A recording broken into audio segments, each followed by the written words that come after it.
Tell us why you use prop firms. I went full-time initially just on my own personal capital, but there's a lot of risk, especially I went full-time at 20. What inspired you to get into trading? It's just one of those things, like, I think when you're younger, you always feel like there's more to life than just going to uni, finding a standard 9-to-5 job. What trading style are you currently using? It's pretty simple, to be honest with you. So I categorize the type of trade that I take based on whether it's a London reversal, London continuation, New York reversal, or New York continuation. Now, I specialize, and I believe that you should be a specialist as a trader initially before you do anything else.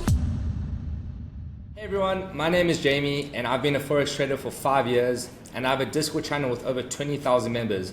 I'm also a proud team member of Aquafunded. Today, we have a very special guest here with us, a trader with a lifetime payout of $2,663.50 just with Aquafunded alone. He's had an incredible journey with us, achieving one payout, someone we can all learn much from. So make sure to get rid of any distractions, subscribe for more value coming up. Without further ado, let's get into it. So I'd like to welcome Rob. Thank you so much for being here today, Rob. No worries, man, no stress. Just a quick little introduction about yourself. Just a little bit of an introduction. When did you get started and how did it come upon yourself? I started around 5 years ago in lockdown.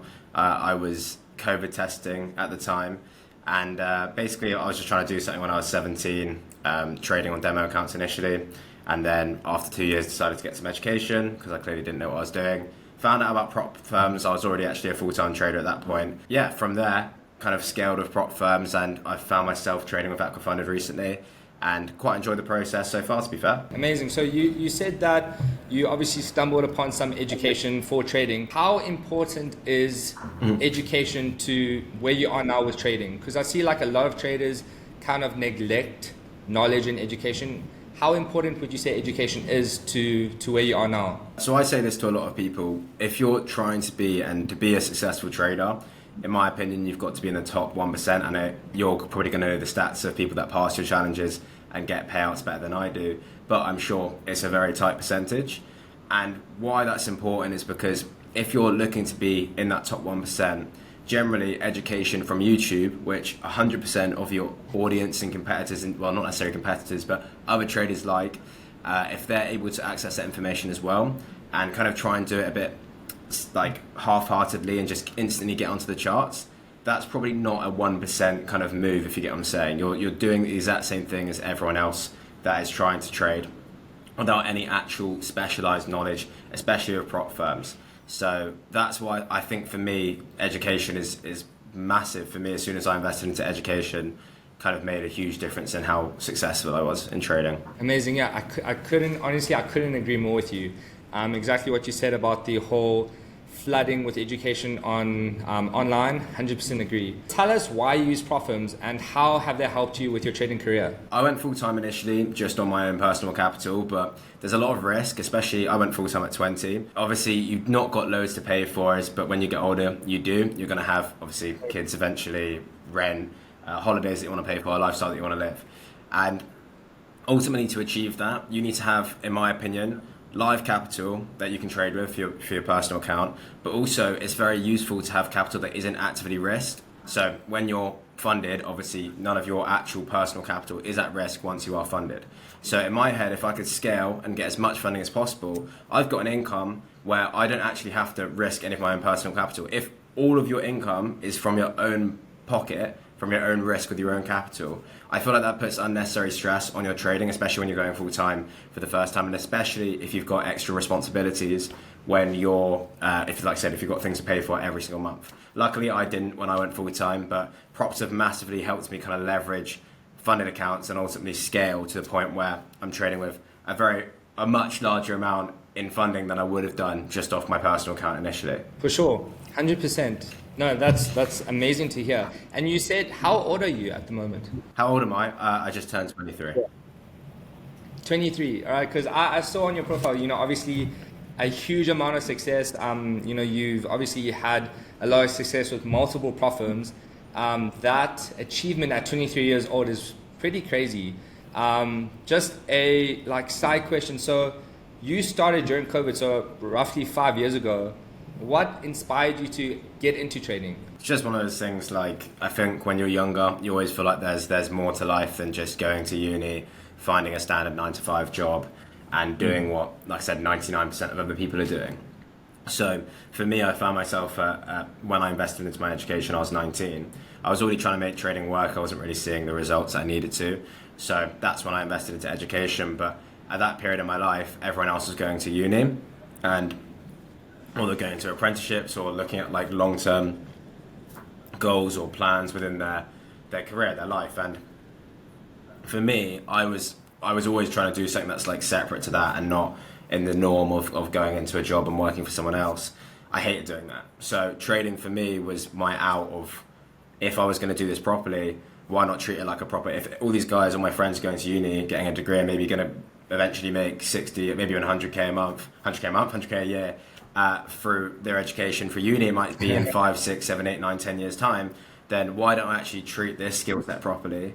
For me, I invested quite a bit of money obviously to learn properly, and my mindset was, if I can get this right, then I might be able to get the same results with my own time and without a boss and with my own skill set, way shorter and way quicker if I actually take it seriously and treat it like a uni degree, because I know that no one else is. So that's kind of my way of getting started in trading and why I was trading so in depth in the education rather than just straight results, if you get me. 100%.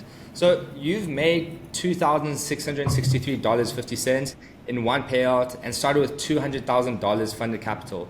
That's really impressive. Could you share how much you invested into challenges to get there and your thinking process behind buying challenges to get funded? Okay, so I've probably got a bit of a unique outlook on this, to be honest with you. So I'm funded with 7 figures over multiple props, and I've passed around $5 million in funding. So for me, I'm very detached from challenges. I don't buy a challenge and expect every challenge to pass, and I know that the chance of me passing every single challenge is zero. There's no trader in the world that they take every single challenge and they pass, which is weird because with you guys I actually have passed every challenge, so which is quite a unique situation. But with majority, transparently, obviously isn't the case. But past the point, my one thing that I teach and I massively believe in is funded approach. Now, you guys, luckily, I don't want to mess up too much on your rules. Obviously, I spend a lot of time with different props, so hopefully, I'm getting all the correct rules right. But you guys are a little one, not ridiculously expensive, but 2, don't have like awful trading conditions. You're quite not lenient, but you're not too strict on random things. Like a lot of props right now have very random rules which aren't necessarily needed in the phase 1 or phase 2 process. So that's why I kind of went with you guys initially. I found it quite easy to pass the accounts, to be honest with you. There weren't like harsh conditions, you had pretty good spreads, and there wasn't any ridiculous rules that would mean that I wouldn't be able to pass and get funded. So yeah, my approach is generally 2% risk on phase 1 or just under 2% risk on phase 1. I then jump down to 1 to 1.5% risk on phase 2. And then on the funded account, I vary it depending on the position and the quality of position. But generally, I won't go past 1%. In terms of obviously, depending on the account. So if with a prop that I see as long term, like I won't list out other props if you guys don't want me to, but props that I've been funded with a lot longer with, I'll normally build up some sort of trust that this is a long-term account. This isn't one that I'm looking for maybe a bigger payout from, and generally those never last particularly long. I've had props where I've had huge payouts, but then they go under in 2-3 months, so the accounts weren't long-term. And I think with that mindset, generally it goes aggressive risk on phase 1, lesser risk phase 2, and then generally, depending on the prop massively, I'll try and either be stay relatively aggressive in what at the funded stage, 1% risk, full 1% risk, maybe even 1.5% risk, depending on the prop. Some don't like it, some do. And then if it's one that I see really long term, then I'll just do 0.5% to 1%. So yeah, the bulk of my funding is generally 0.5 to 1. Not on some accounts, because I deal with a lot of funded accounts. Some of them I go for bigger payouts with and show off a little bit on the YouTube or something like that. So you say you do a 2% risk in phase 1 and then a 1 to 1.5% risk in phase 2. What are your average ratios with your trades? So are you looking for like one to So ones, one to twos, one like to I, threes? I ba- yeah, so my base model is 1 to 2s, like what I initially back tested. We call it a mechanical strat. So it's just really basic black and white kind of strategy. And that's just straight 1 to 2s.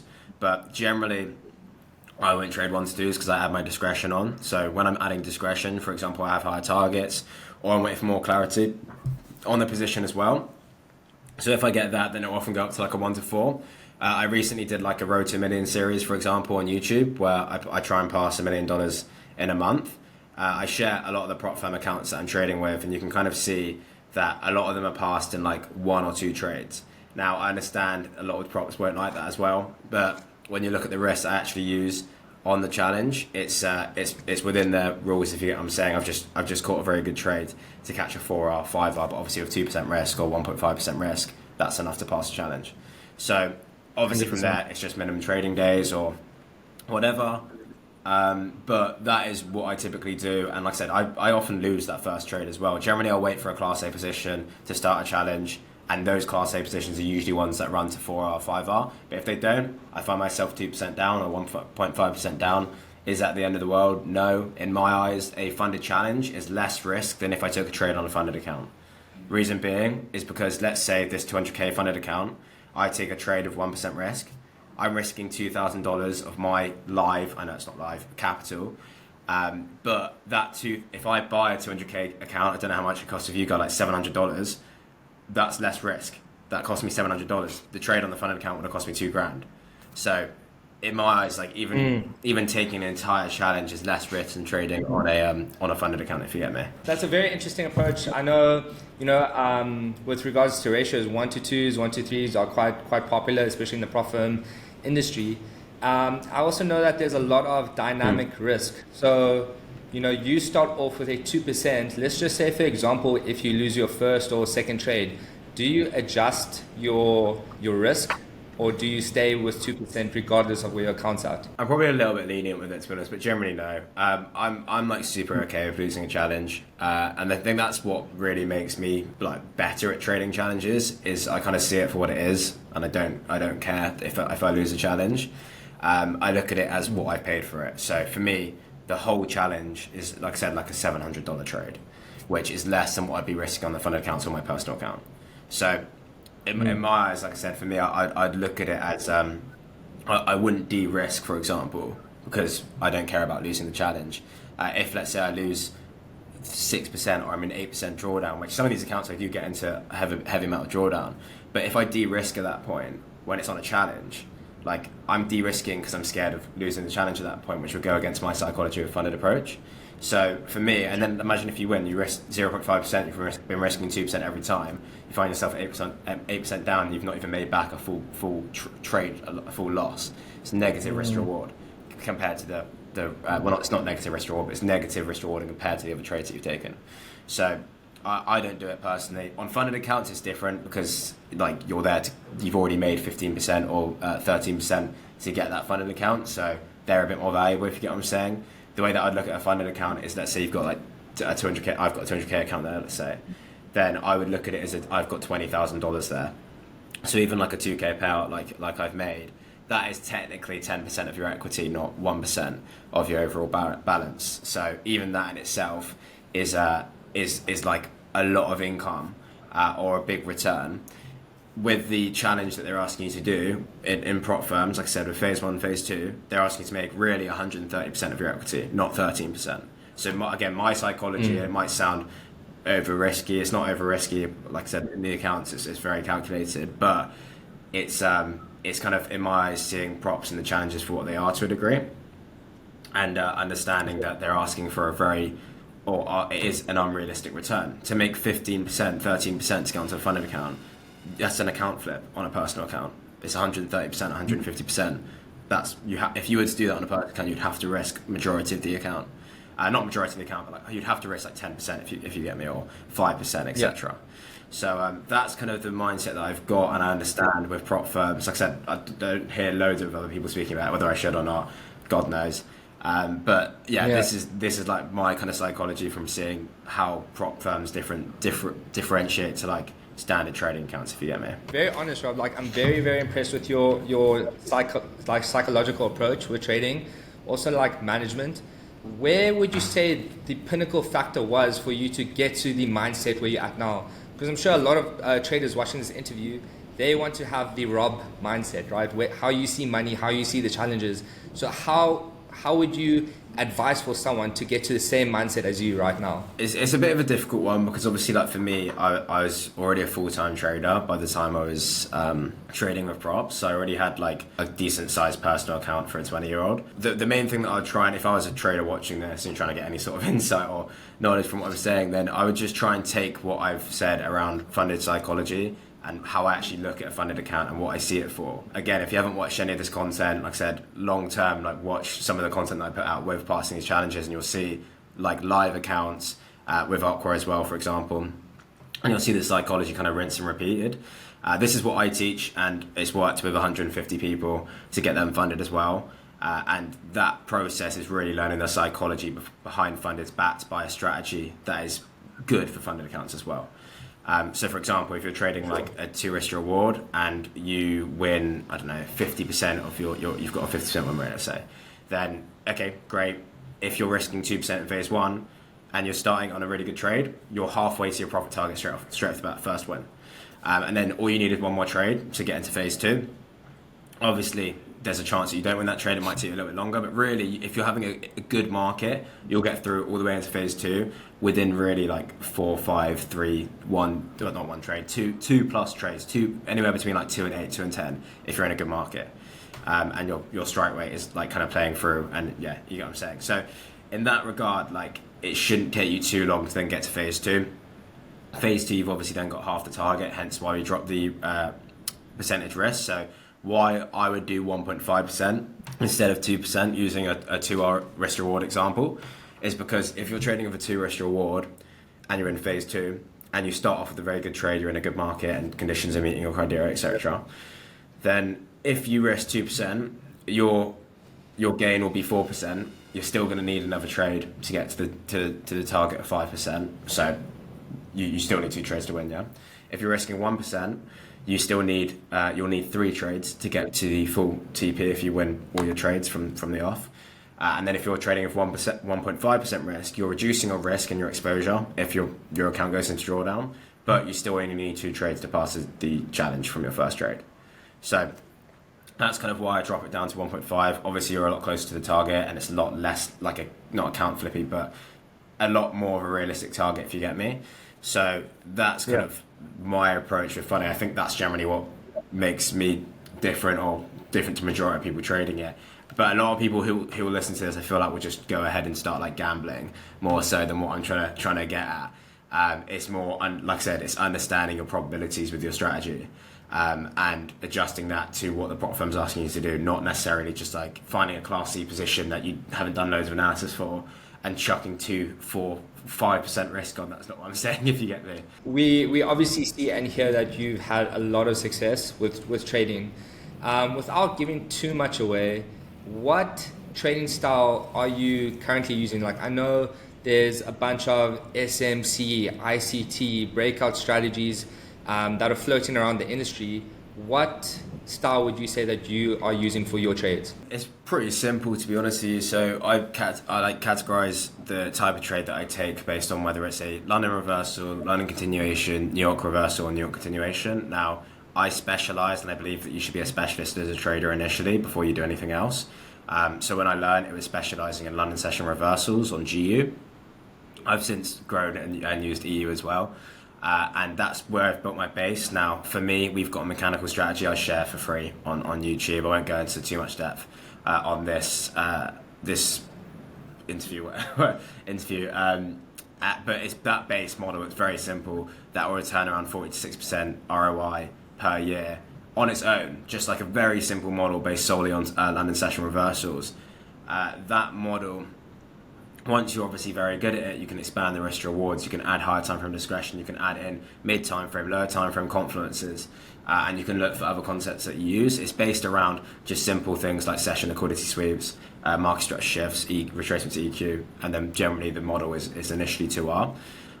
But obviously when you get very good at higher time frame as well, and you start to understand bias and proper POIs to trade from, etc., then that's where you could venture out and not just trade a reversal. You could then understand when the reversal is very like much less likely to work out and trade the opposite continuation. That is opening up a lot of reward, but it's also opening up a lot of risk. If you get it wrong, then you would lose instead of win if you traded just one. So it's very important to become very good at one initially, get reps on the charts, and then if you're going to trade the other one, just know that it's based off your discretion, not your necessarily your testing and your mechanics. But yeah, that's like I've lightly explained the strategy for a reversal. Yeah. That's what I specialize in more so than anything else. Yeah, that is pretty much my strategy. I don't really listen like deep SMC, ICT, all that stuff. To be honest with you, I've watched like countless amount of different traders.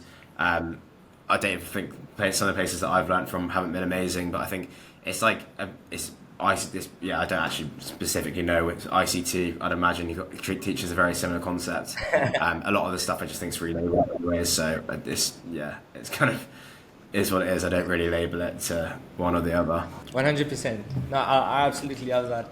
And when looking at a prop firm, all right, Rob, what are you exactly looking at? Like what would you like to see a prop firm offer in terms of pricing, rules, trading platforms, environment? What would you say would be your perfect prop firm with all of what I just said? Ocqua's generally has a lot of the things that I look for. I know that I don't know if it's like known, but I obviously, like I said, I trade with you guys, I trade with Blue Guardian as well. So you guys have very similar processes. Generally, I'd say that I look for like a challenge that isn't ridiculously hard in terms of it. There's not any added rules just for the sake of having added rules. I can understand minimum trading days, like the biggest firms, which I'm sure you guys are as well. Biggest firms have like minimum trading days as well. So that's obviously for the style that I trade. Obviously, if I do get the good trade from the first trade, then it's annoying to do the minimum trading days, but it's not like a deal breaker. I'll just do the minimum trading days. It's fine. I would say the only thing with Aqua that is a bit annoying is the minimum trading days on the funded account. That's where some don't have that. That's the only thing that would put me off. But other than that, it's mainly things like having consistency rules I don't like. I generally wouldn't trade with a prop if they have a consistency rule. I've traded with props previously. I've had to make like $20,000 payouts to like do the consistency rule, and it's just a massive headache in my opinion. So generally, I won't trade with a prop if they have a consistency rule. Saying that I have to at this point because only so many props don't offer it. And then for what I need to see in a prop in terms of like for me to even consider taking a challenge with them is just like a decent length of time they've been operating is run with like there's clearly a high amount of payouts before I try them out. Ideally good reviews, etc. But I understand that sometimes you're going to get reviews from people who just can't pass challenges and will blame the prop.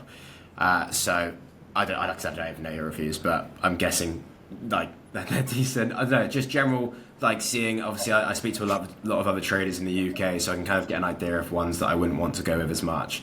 And Aqua seem good for me, and they've been good so far. To be fair, I think I should have another payout with you guys pretty shortly.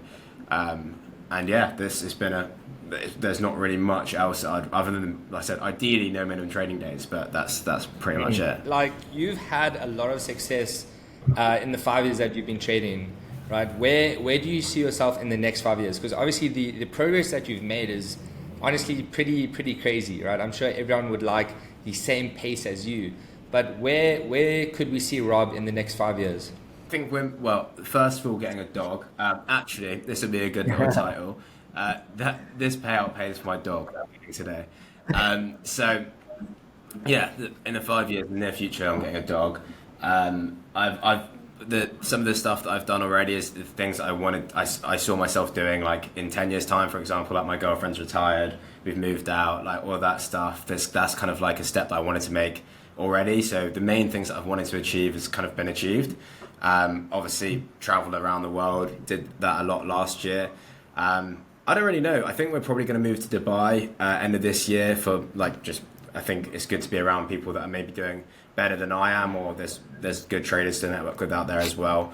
I'm in a very small place in the UK, so there's not many traders, and there's also not many people that can kind of influence me or I feel like give me advice where other people would be able to. So I feel like Dubai is a good place to go. In terms of trading wise, what I see over the next couple of years or 5 years, I have no idea. It's kind of with props, just I don't really know. I've maxed out some of the main ones that I wanted to, but probably just I'd imagine just trying to max out like every prop firm would be quite a cool thing to do. I don't really have. I think when you get to, I think when you're like starting, you have the mindset of like I want to hit 5 figures a month, or you want to hit maybe 6 figures a month or something like that. But I don't know. I'm kind of just like happy with trading going the way it is and just constantly growing. It's not like a linear process. Obviously, you know just as much as me. So it's kind of one of those things where I just trade opportunities that I can get, and if the opportunities mean that I scale ridiculously quickly, like they have done this last year, then great, I can scale super quickly. But if they don't, and it's like a steady year, or there's not as much progress, or the conditions aren't amazing. Obviously, you've got Trump in power at the moment, and it's shaking the markets up massively. Might take me more time to adjust to it. For example, it's been pretty good so far, but that's obviously me adjusting. It might change again, and I struggle with it. So you've kind of got like I find it quite hard to predict the future in terms of my personal stuff of trading. I've got a few different things that I do outside of trading as well. Obviously, educate myself. We've got this company launching as well. So we've got lots of different things. I'll probably end up starting to go into like fund kind of capital rather than just prop firm capital and personal capital. So start to look on that front. But I know there's a lot of, I don't want to do that like improperly, if you get what I'm saying. So I try to make sure we've got all the regulations in place. It's like a proper company. It can kind of operate in a very sound way, if you get what I'm saying. But no, I'm pretty cushy how I am at the moment, to be fair. I think it's just I don't know really. The next 5 years, we'll see where it goes. No, that's amazing. I think, it's going to be really, really exciting to see where you are. The progress that you've made is pretty insane, especially at your age. Look, I'm 29, and I've also been trading for 5 years. But if I was obviously your age and the age that you started, I honestly think I would be at a completely different position. So I think it's also really inspiring to a lot of younger traders to see the progress that you've made. And not only that, you're looking at other ventures as well outside of trading. That does conclude the interview, Rob. I really appreciate you coming on, sharing everything with us, also being super transparent.